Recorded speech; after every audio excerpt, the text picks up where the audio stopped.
So కొంతమంది మల్లారెడ్డి బాధితులు కూడా కనిపిస్తా ఉన్నారు. యా అన్న, మల్లారెడ్డి బాధితులు మీరు? అవునా? యా ఏందన్నా, ఏమైంది, ఏం జరిగింది? ఏం లేదు, మాది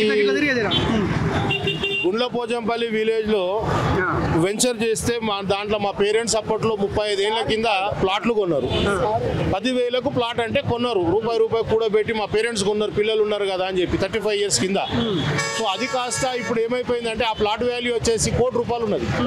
ఆ పక్కనే మల్లారెడ్డి కాలేజీ ఉండడంతో ఆయన కబ్జా చేసిండు.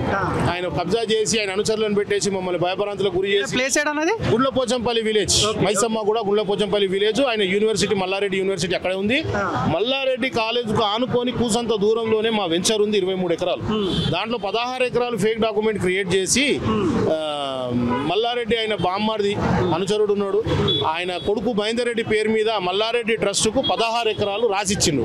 మరి అది ఏ విధంగా రాసిందని చెప్పి మేము పిఎస్ వాళ్ళకు కూడా వెళ్ళి అడిగాము. సో వాళ్ళు కూడా వాళ్ళ సైడే ఉన్నారు, మల్లారెడ్డి మనుషుల లెక్కనే.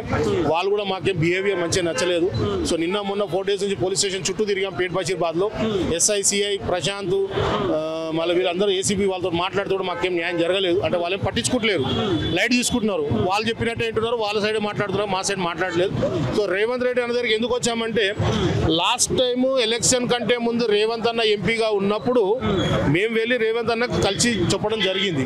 అన్న మా బాధ ఇది ఉన్నది, సర్వే నెంబర్ ఇది అని అంటే రేవంత్ అన్న కూడా ఒక ప్రెస్ మీడియాలో కమిట్మెంట్ ఇచ్చి చెప్పిండు, ఈ సర్వే నెంబర్లో కూడా మల్లారెడ్డి కబ్జా చేసిండు, నాకు వచ్చింది, నా దృష్టికి వచ్చింది, దీన్ని కంపల్సరీ నేను పట్టించుకుంటాను చేస్తానని చెప్పిండు. సో ఈ రోజు వచ్చి మేము అప్లికేషన్ ఇవ్వడం జరిగింది. ఎప్పుడు ఉన్నారన్న మీరు ప్లాట్లు అవి? 1989. ఎంతమంది బాధితులు? మొత్తం 366 మంది ప్లాట్ ఓనర్స్.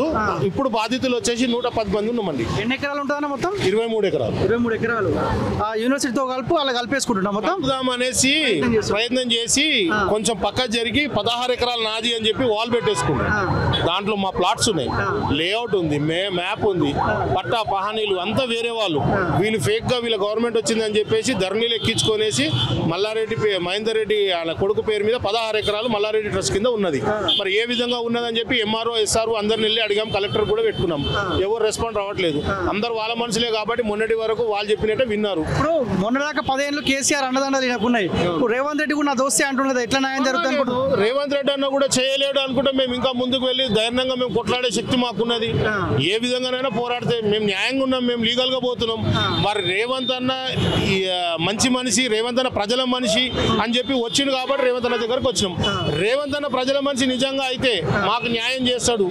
మాకు న్యాయం చేయకపోతే రేవంత్ రెడ్డి అన్న కూడా ఇప్పుడు కేసీఆర్ ఎట్లా ఉన్నాడో సేమ్ అట్లనే ఉంటాడు. ప్రజలు రివర్స్ అయిపోతే రేవంత్ అన్న కూడా కష్టమే కదా. ఆయన మాకు మాట ఏమిచ్చిన ప్రజలకు నేను ఎటువంటి అన్యాయం జరగని నేను న్యాయంగా చూసుకుంటా అన్నాడు. సో కాబట్టి దరఖాస్తు పెట్టుకున్నాము, ఆయన ఇచ్చిందా సరే, లేకపోతే మరి దోస్తు అంటే మరి మీరిద్దరు రండి, మల్లారెడ్డి రేవంత్ రెడ్డి ఇద్దరు వచ్చి సైడ్ మీద కూర్చోండి, ఊరోళ్ళని పిలిచి అడుగుదాం, అయ్యా మరి ఇది 35 ఏళ్ల కింద ఎవరిది జాగుండే, ఎవరు కొన్నారు, ఎవరిది, మరి వాళ్ళు చెప్పినట్టన్నా మీరు వినుండ్రి. పాలమ్మిన పూలమ్మిన అంటే అంత అవుతుందేనా? అంత అవుతుంది. ఆయన చేసిండు చారణ, పాలు పూలు చారణ అమ్మింది, చేసింది, కుడబెట్టింది. బారాన మాత్రం దోసుకున్నది, బారాన భూ కబ్జా. ఇవాళ కాలేజీలు మల్లారెడ్డి ఆడ అన్నిగనం అయినాయి అంటే వాళ్ళ అమ్మమ్మల ఊరది, ఆయనకున్నది కొంచెం అంతా. దాన్ని ఇంతగానం ఎట్లా చేసిండు అంటే ఆ పక్కపంటి పొలాలు ఉంటే రైతులకు బెదిరించి 1,50,000 1,50,000 ఎకరం కొనుక్కున్నాడు. వాళ్ళకి ఎట్లా ఇచ్చిన పైసలు ఇంక ఇయ్యలే, ఇప్పటికీ పైసలు తిరిగిపోయే వాళ్ళు ఉన్నారు. ఇన్నేళ్ళు అయినా కూడా అయ్యా నా భూమి కొనుక్కున్నావు, అప్పట్లో 4 ఎకరాలు ఇంకొక 40,000 రావాలి, ఇంకో 50,000 రావాలని అంటారు. ఎవరికి రూపాయి అయ్యాడు. అట్లా దోసుకొని తీసుకున్నోడే మల్లారెడ్డి. నమ్మకం ఉంది అయితే మీకు? మాకు నమ్మకం ఉంది, రేవంత్ అన్న ఖచ్చితంగా న్యాయం చేస్తాడని.